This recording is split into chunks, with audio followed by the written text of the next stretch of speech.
Hi, welcome to Unblocking on a Soul Level Module 2. So, this workbook might take you a few days because I want you to kind of allow different energies. It doesn't mean that you can't move on to Module 3. It simply means that you're going to come back because there's a lot of emotions and memories that are going to resurface when you do this module. So you'll see as we go through the pages. Now, of course, this is mine. So what you're seeing is a picture of me now. And I wrote how I feel about myself today, or how I feel about my life, and just kind of like a little phrase, nothing crazy, of a lot of gratitude because I am in a good place. So I'm very happy of where I'm at. So you want to share your truth. This workbook is not about sugarcoating, it's not scripting. This is about you being honest about where you're at. So if you put a picture of yourself right now, and right now you're not in the best place, write it down. Write how you feel, how you see yourself. Do you feel great about yourself? Is there something that you absolutely love, or is there something that you dislike? The whole point of this unblocking class is for you to shift your vibration, but we have to meet ourselves where we are as of today. We have to love who we are, or meet us where we are that we dislike ourselves or our situations or whatever it is. Be very honest, because the whole point is to shift the vibration to get to a place of major beauty, major love, major success. A reality that just makes you happy. So going through the pages, let's flip to next page. So here simply I just talk about what's in this workbook. How I encounter unblocking. Who was the first one to really shed light on blocking for me. And I had heard about shadow work for a very long time, and I thought it was something, I didn't think it was important. I thought it was like silly people that couldn't like confront their emotions, that couldn't handle it. I feel like ego was very empowered by telling me, you don't need shadow work, you got this, you got everything under control. So that was like my controlling ego self telling me that I didn't need to do shadow work, that I was fine, that I was on top of the world. And unfortunately, ego sometimes, and I talked about this in the introductory video, really tries to sabotage our healing, our expansion, our transformational into our spiritual divine self. So when I created this book with Spirit, I wanted to really emphasize on who we are as an individual. Really look at our lives, the different chapters in our lives. Because sometimes what we're going through now has a lot to do with a past memory, a past circumstance. If you see, and what I'm going to share with you here, I will explain. That way, when you see certain things that come up, you're like, why is this coming up? You're able to see, okay, this is what's going to happen in unblocking. And I tried to touch on it in the first introduction. Unblocking is going to share with you emotions, memories, ideas, places, circumstances, people, for you to recognize that that does not belong, or that needs to heal, or that forgiveness needs to happen in order for you to ascend into the next level and start aligning with your success, start aligning with your happiness, and the things that you want to do. It's actually really thundering here, so yeah.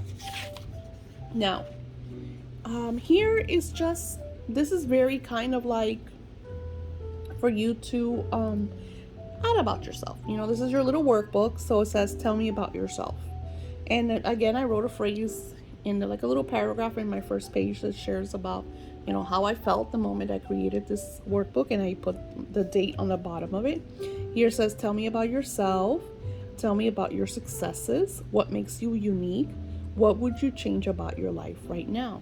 So you see, we talk about all the good things and all the successes and everything about yourself. And then we go, what would you change about your life right now?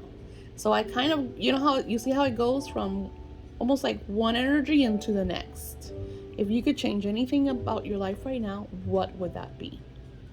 So it's like, take your time with this workbook because there's a lot that goes into it, okay?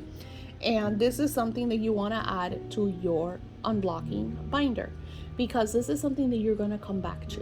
Because if you look at it, we got a checklist, right? The checklist says fill in the checklist spaces below with self-care activities you can do in the morning and at night. Morning self-care, night self-care, right? So if you take another of my classes, you know that my morning ritual is that I get up, I go to the bathroom, shower, whatever, drink my coffee, sit down, journal. So before I start going through all the emails and everything that everybody sent me, I try, and this is really hard for me. This is why I had to get rid of my phone and get a flip. Because the first thing that I would do in the morning, even before getting out of bed, was grab my phone that was next to me and check my Etsy shop, the messages, check my email. So it was like I was already confronted by everybody else's problems and situations before I had time to drink my coffee, take care of me, go to the bathroom. Like it was very like, come on people, right? It's like, hello, when are you gonna put yourself first? So and it's still, let me tell you, it's something that I'm still working on. There's days that I have to take my phone and I'm like, and I have to leave it in the living room or turn it off, you know? And it's just a routine. It's something that I'm still, like I said, it's something I'm still working on until I get to a place where I really want to be, because I've set major goals and intentions for a 7-year plan that, you know, I feel like once I get into year 2 and 3, it's going to be a whole other perspective for me and a whole other lifestyle where I will no longer check anything because I'll have someone to absolutely do all of that for me, and I just will not be available to personal, you know, one-on-ones because it deteriorates me. And that's me. That's my path. That's my journey. Night self-care. So before nighttime, of course, I meditate. I love to go into meditation. I do a lot of prayers. I pray all day. But nighttime is more like, you know, I'm unwinding. So self-care for me at nighttime is sometimes I'll do sea salt baths or cleanses or scrubs just to kind of wash away the day, you know, because I do a lot of healing work. So I want to wash away everybody's residue and, you know, everything that I'm doing. So then something that I started doing for myself right now is reading. And I thank my daughter for that, because I have all these books and I do a lot of research because I'm always, you know, creating. I'm always doing a new class, a new course. I'm writing a new book. So it takes a lot of research, a lot of in-depth sitting down, studying, looking at videos, reading books after books after books. But I wasn't indulging in daisy time. I wasn't reading my young adult paranormal romances that I love to read. And it was my daughter who fell in love with a book that I talk about it in a lot of my videos. And she kind of opened up because she's like, Mom, you have to read this book. The book was amazing. I really, really enjoyed the book. Maybe not as much as my daughter did because she really enjoyed the book. But then she also said, hey, I have this book. People are saying it's really good. And it was kind of like my style. So she lent me her book. And I ate that book in a week. So something that I do is every single night, I have an alarm that goes off that tells me my work is done. So no matter what I'm doing, I will allow things for tomorrow. So I only work on my today as much as I need to do. And then once that alarm goes off, that means that's it. So then I, you know, settle down, change my clothes, get into bed nice and comfy, sit down, grab my book, and then I'll read until it's time. And this is after, of course, I meditate, I do my prayers, you know, I'll go into the book. And even if I read one chapter, sometimes I'll read 100 pages. You know, it all depends how much time I have and how early I was able to start doing that. But those are my self-care routines. Another thing that I do for self-care is that I love to walk around Disney Springs. I love to go to the parks, and I'll do that. I'll just show up to my favorite resort and have lunch, or I go to one of the parks and I'd have a margarita.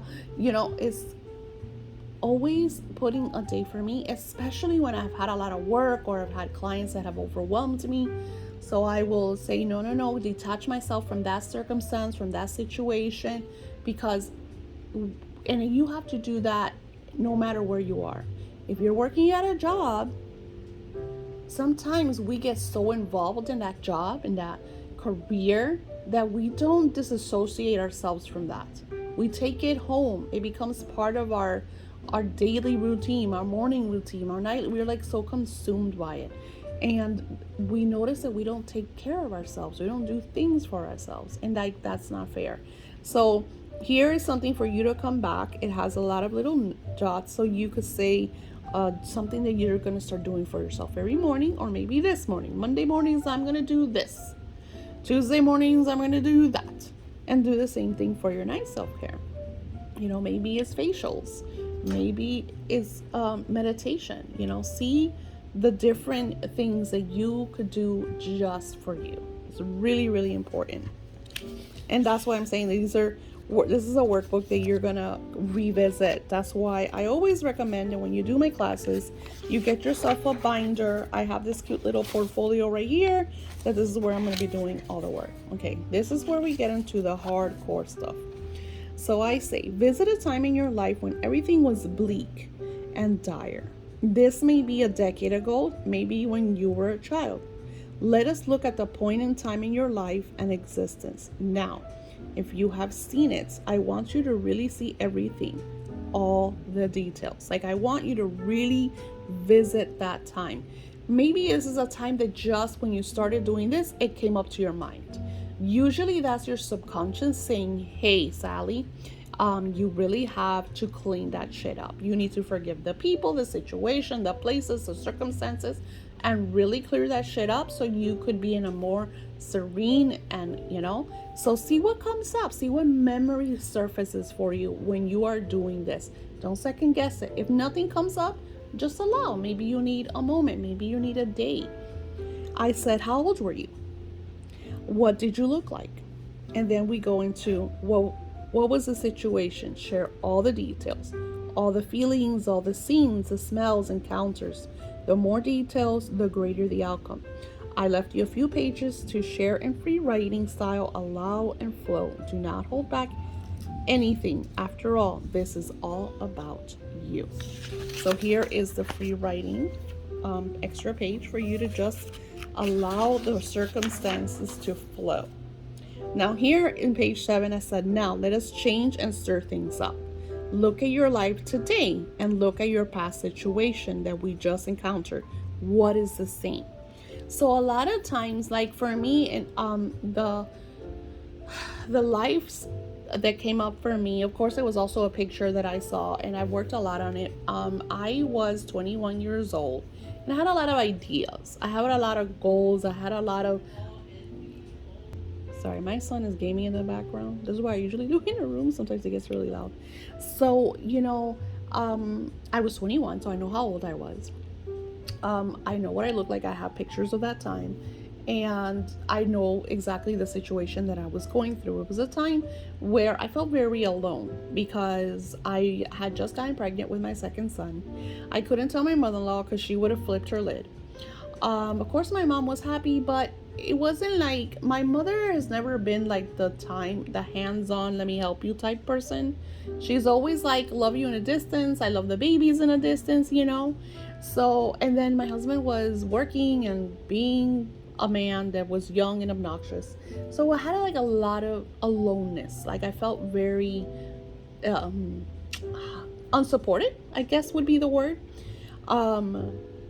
So here you want to talk about like, what are the same things? Like right now I don't feel alone. First of all, I'm never alone because thank God in the 90s, after all of that mess, I was connected with my angelic team. So from then on, I never felt alone because I know I always had them. That's one. Number 2, my kids are always with me and they're amazing. And now I have grandbabies.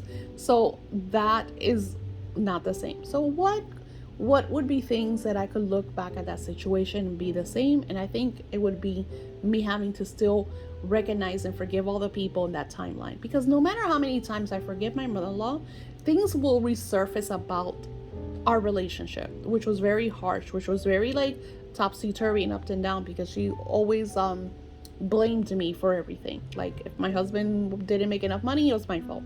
If we all had debt, it was my fault. So it was, I felt like very blamed. And especially when you're really young, like when you're in your 20s, you shouldn't have all that responsibility. Now that is my fault because I chose to get married young and to have children young. And but I loved that. That was part of my, I loved it. I just, looking back at that time, I would have loved a better support system, both for my husband and for my family. And I try to be as supportive of my children. But then what are the differences and the sames about me being a child and my children, at that age? Well, one thing is I was very self-sufficient. I took care of myself. I, did everything as a, young adult for having, being a mom, and not having the support that I really, really would have loved. And then being grateful that I did have my great aunt, that she was radiant and amazing, and that she also helped me with like babysitting and coming over. And just like, because around this time I also got my first apartment, so I remember her coming over and just being there with me and helping me organize everything because I was so new to all that.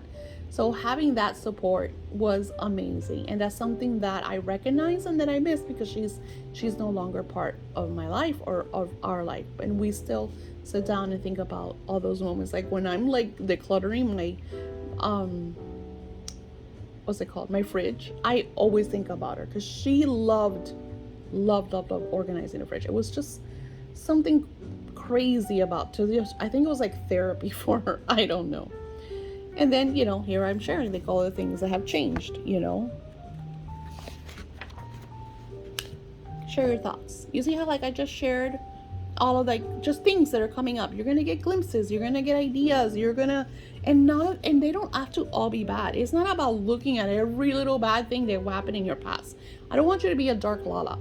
I want, if yes, things are negative and they surface, write them down, share them. What happened? How did you feel? Why did you feel that way? Was it because somebody did something? What did they do? Just think about all those things, and then kind of go back and forth looking at your now. Is this person still in your life? Example, my mother-in-law, I don't talk to her. I talk to her every few months. My husband talks to her every few days, maybe once or twice a week, because she is an elder woman and that's his mom, and God forbid she, passes away. I always tell him, you don't want to feel guilty because you didn't spend enough time with her or you didn't have enough conversations, because I feel like that's the biggest thing, is that we don't take advantage of the people that we have in our lives and love them and take care of them and nurture them and have conversations and, memories. And then when they pass away, you're like, oh my gosh, I wish I would have done this and that and the other. So I've been one that I don't allow that. Like I look back at all the times I spent with my great aunt, all the times that I spent with my cousin that passed away super young, and I'm able to say, we enjoyed our life. We did this, that, and the other. We created amazing memories,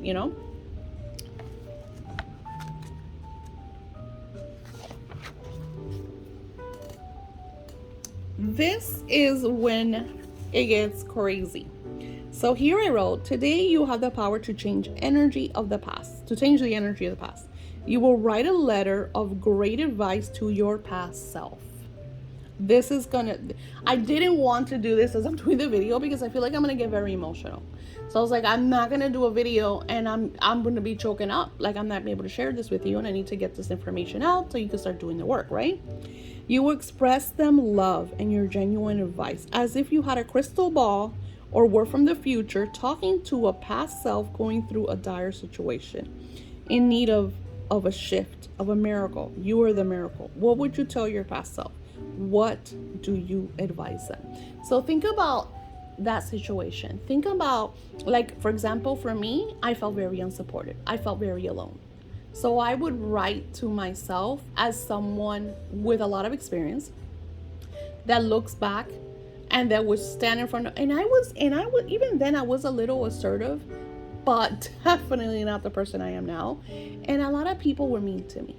A lot of people. I had, like in these circumstances, we were in a baby shower. I was pregnant there with my second son. And I'll never forget. And you look at that picture, like how thin I was. I think I weighed like 110 pounds maybe. I don't even know. But I felt fat because I was always told that, oh, look at yourself through the mirror of your mother. You don't want to, because my mom was always obese. So I was always being shamed of, because I had, an ass or in thighs, and, so it was always that shaming of, you're going to be fat like your mom, or you're going to, just be careful. And, it was always that repetitiveness from my aunts and, my grandmother from my dad's side that would do that stuff. And it was just like very annoying because it always kind of put that, and even my mother, who was obese, I will never forget that it was a time that I was going out a lot with my brother. This was after this. This is when I became Radiant Daisy. And that time I was way bigger. I was weighing 140. And I used to exercise like crazy, but I had 2 kids. So your body goes through a lot of changes. And I never will forget that I put on this cute little cat suit, and I had a little bit of fat in the back, a little bit, because I was weighing 140, but I was exercising a lot. My mother said, oh, I don't like the way that outfit looks on you. You could see the baby fat in the back. And I was just like, I remember that, because it's your mom, And I remember that made me feel so bad and so low that I ran into my room. I took the outfit off, and I sent it to my cousin in Cuba because she was so skinny. She weighed 90 pounds. So, and I was like, and I never forget, because then my mom said, hey, what happened? Well, where's your outfit? And I said, well, you told me I look like a heffalump in it, so I took it off. And she's like, well, no, I didn't mean it that way. And I'm just like, you body shamed me. You made me feel like shit. Yeah, you weigh 300 fucking pounds. Like, I don't understand people. I do not understand that. So it was, because Daisy today would have kept the outfit on. I don't do that. I stopped doing that. Like right after that, I stopped doing that.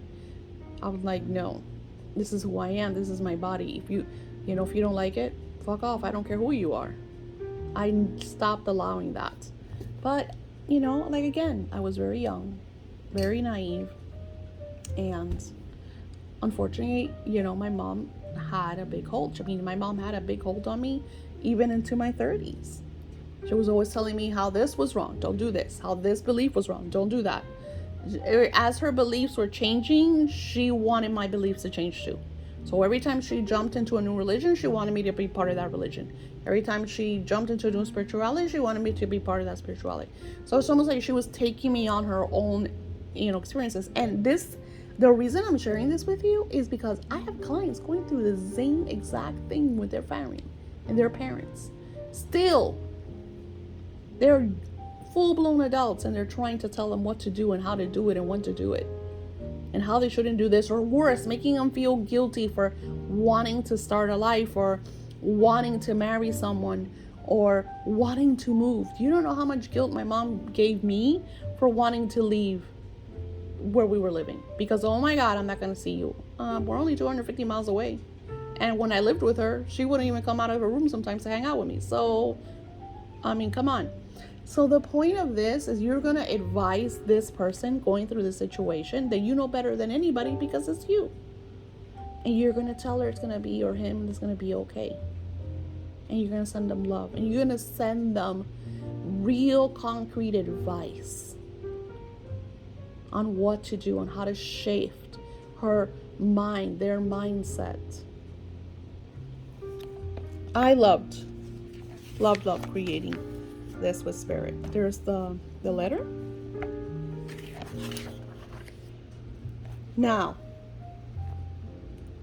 here I recommend that if you could do it the same day, but you may want to come back, because I feel like the letter is going to be very strong depending on how attached you were to that time. And usually if you're doing this and these memories surface, is a reason. There's baggage there, there's emotions there, there's blocks there, there's cords there. So I hear you. How did that make you feel? What different emotions surfaced? So I would take a breather. Doesn't have to be a whole day, but at least a breather, so you could really recognize what you felt, and then extra time. Here I really want you to wait a day or two, maybe even a week, because the point of this is to come back and reread everything that you wrote and see, add the notes, emotions, feelings, ideas. Maybe you even had dreams. And that has happened to me, that I do some unblocking and then I'll have a dream, or somebody will tell me something that's very similar to what I was going through and what I was working on, or a YouTube video come up just about the situation that I was encountering. So it's really cool how this work synchronizes you and gives you answers, epiphanies, solutions. This is why unblocking is so powerful.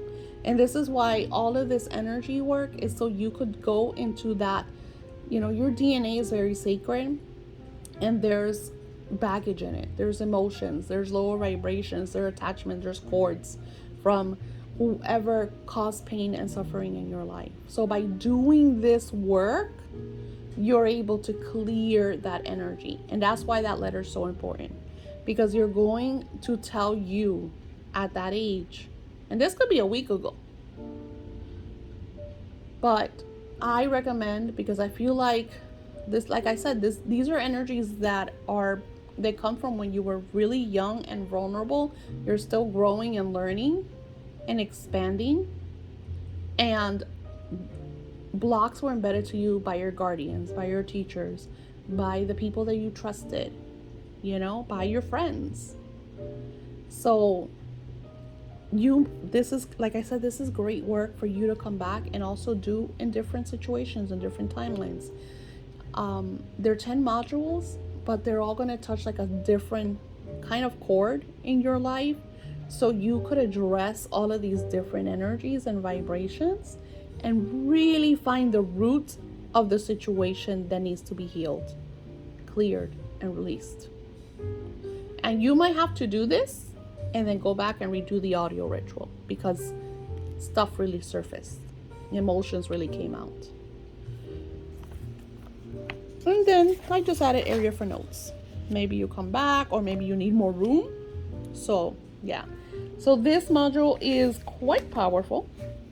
It is going to take you on a roller coaster, and you're gonna come back and do different things, because you have the checklists. You're starting now to also place you in a place of vitality, in a place of I deserve. I am very deserving of all the things that I desire. Like me, for example, me looking at myself who I am now, that I'm just like, yeah, no, I get it that you're going through shit, but that's not my problem. And I feel like it took me a long time, and that might sound selfish, but this is my career. This is my job. I cannot take my job home with me. You understand what I'm saying? So you need to put up walls between you and the people around. Everybody is individualized, and everybody is supposed to take care of themselves. And if I allow, today I had a client that he's having a situation with his ex. And he's like, I need you to do this and that and the other. And then he's like, I'm only going to pay you this. Okay. I told him not to, I go, don't even purchase it, because I'm not going to do it. Because I'm still kind of trying to come into my own, because I had 2 clients this weekend going through dire situations. One of them was my uncle, one of them wasn't, that I had to kind of do a lot of work for them. So coming Monday, Tuesday, where are we today? Wednesday, Thursday, well, today's Friday. I'm still recovering from Monday, Tuesday. And I still have all my work to do. So you want to be in a place where you place yourself first, where you love yourself, where you stop allowing other people to put all their energies. And sometimes, let me tell you something. Sometimes a lot of the reasons that you're not manifesting is because you are allowing everybody's low vibrations through the experiences they're meeting sabotage yours. You need to stop allowing others to sabotage your vibration because you want to help everybody. You need to put on that mask on first, because you cannot help anybody unless you help yourself. And even at my, mature age, I'm still going through that, because with me it's, my clients, and they go through dire situations. And then they want me, I don't know if they have Jesus syndrome with me, that they think I'm like their savior, maybe, that I'm just gonna like save them from a situation or find all the solutions, And I get it. As a healer, I do have, I'm able to see things because I'm able to connect with spirit and see certain things, but then they don't understand that there has to be, that I am still human. So think about your life and your career. Like, where is that happening? Where are you taking care of you and focusing on you and putting yourself first in front of your spouses, your children, and especially your job? So, for example, this weekend's going to be a long weekend for me. I'm turning off my phone starting tonight, and I'm not looking back. I'm not addressing anything until Monday. So I am able to do that because I work from home. But unfortunately, my bosses are my clients. And if I don't answer them right away, they go into a fret because they think I'm ignoring them. So it's hard. It's hard. And I feel like this is all happening to me, and this is why I'm sharing this with you, is because my higher self is saying it's time for the next chapter, Daisy. It's time for the next chapter, girl. So that's why we have these blocks, these kind of like things that we go through in our lives that come up. And it's so we could make the decisions to shift a vibration, clear what no longer serves us, and go to the next. So take your time with this workbook, because this is going to be really, really powerful. And it's going to take you on a roller coaster of emotions. Again, this is why I didn't want to do it, because going back into that era of my life, it's hard. It's hard because it was hard for me. It was really hard having to keep my pregnancy a secret because, oh my God, she's pregnant again. It's really hard because that's not right. How did we go from women that all they were having babies and being blessed, and that's wonderful, to, oh my God, you shouldn't have any kids. That's a no. Like, it was really like, I look back at that right now and I'm just like, wow, how did I allow that? Like, how did I allow people to make me feel that way? Make me feel ashamed of my body, or feel ashamed of being a mother, like all that shame. It was just really bad and not fair. Not fair. Because then I look at their lives and at them as a mother, and I'm just like, how are you judging me when you're like crap? But at that moment, I didn't think of that. They're elders. They should know better, right? So, you have to address all of these factors and stop allowing other people to be the ones that decide your life for you. Stop allowing other people to steer your ship. Stop allowing people to bring you to their level. And it's hard. It is fucking hard. All right, I'll see you in Module 3. Namaste.